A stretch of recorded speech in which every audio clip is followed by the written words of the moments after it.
सूरज के जीवन का एक ही फंडा था कि मेहनत तो गधा भी करता है, घर बैठे जो कमाए समझदार वही होता है। इसीलिए उसने कभी नौकरी ही नहीं ढूंढी। इस बात से हालांकि उसकी पत्नी शिखा बिल्कुल भी अग्री नहीं करती थी, पर फिर भी सूरज को समझाना बेकार था। टीवी में कैसे बनोगे करोड़पति का एड देखकर उसे लगा कि बस अब तो घर बैठे ही वो करोड़पति बन सकता है, और उसके पीछे उसने अपने सारे सोर्सेस एक्टिव कर दिए। 2 हफ्ते में उसके कलीग के साले के पड़ोसी के बेटे का सोर्स निकलता है जो कि उसे शो में पहुंचा सकता है, और सूरज उससे मिलने चला जाता है। अच्छा, तो हमें मुकेश जी बता रहे थे कि आप हमें शो में पहुंचा सकते हैं। हाँ, उसमें कोई तकलीफ नहीं है।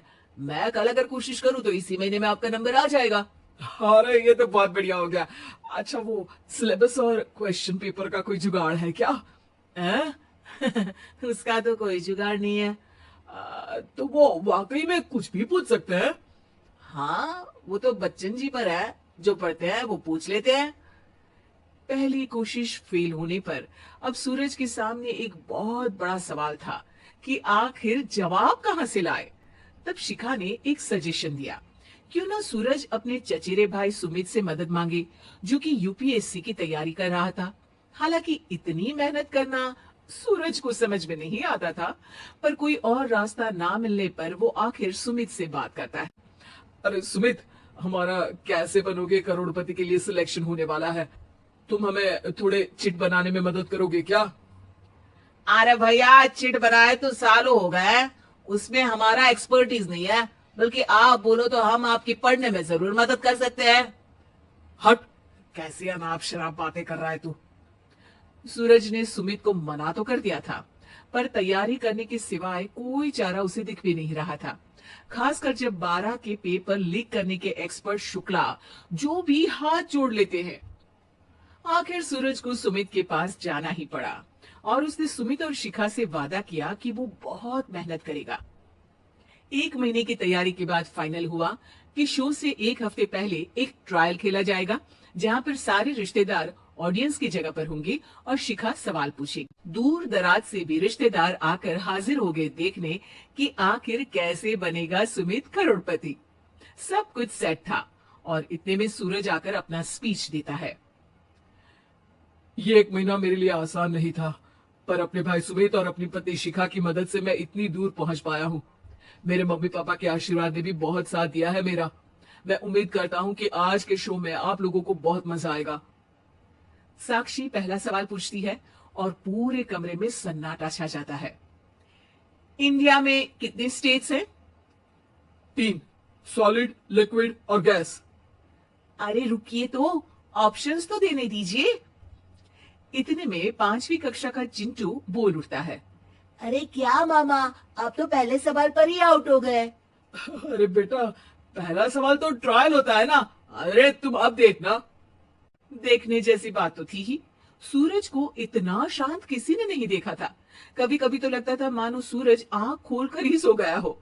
मामा जल्दी करो प्लीज, कल सुबह पनवेल भी तो निकलना है। अरे हट, कंसंट्रेट करने दे मुझे। 3 सवाल में 3 लाइफलाइन खत्म हो चुकी थी, और अब चौथे सवाल पर भी सूरज का मौन नहीं टूटा। पर सूरज अभी भी हार मानने को तैयार नहीं था। उधर हर कोई सूरज को छोड़ सुमित को देख रहे थे। आखिर सुमित ने ही तो पढ़ाया था सूरज को। गजब बेइज्जती है यार। अरे बेटा, तो बाप का, दादा का, भाई का, सबका नाम बुड़वाएगा। और 3 लाइफ लाइन ले ली तो भी तेरा कुछ नहीं होना है। अरे कोई इतनी बात करता है क्या शो पर? अरे बेटा, शो पर तेरे जैसे भी तो नहीं आते ना। सूरज की ये जंग आखिर 1 घंटे बाद 5वें सवाल पर खत्म हो गई, जब उसने इंडिया के नेशनल बर्ड का नाम कहा, कौवा। अरे बेटा, मजा तो बहुत आया, बस थोड़ा टाइम पर खत्म होता तो आनंद भी आ जाता। ताने बारिश के बूंदों की तरह बरस रहे थे, और सूरज को भी समझ आ रहा था कि ये करोड़पति बनना शायद उसके बस के बाहर की बात है। पर वो आखिर ये बात मान कैसे लेता? वो सख्त लौंडा जो ठहरा, उसने सोचा कि बेइज्जती तो हो ही चुकी है, पर अगर मैं हार नहीं मानूं तो शायद कुछ हो सकता है।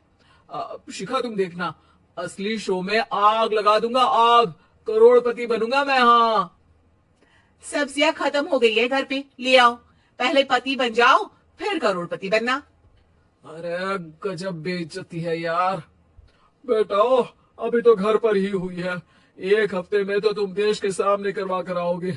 वैसे जब टीवी पर जाओ ना तो बस अपने मम्मी का ही नाम लेना, ठीक है? कोई पूछे तो बोलना कि पापा नहीं है मेरे।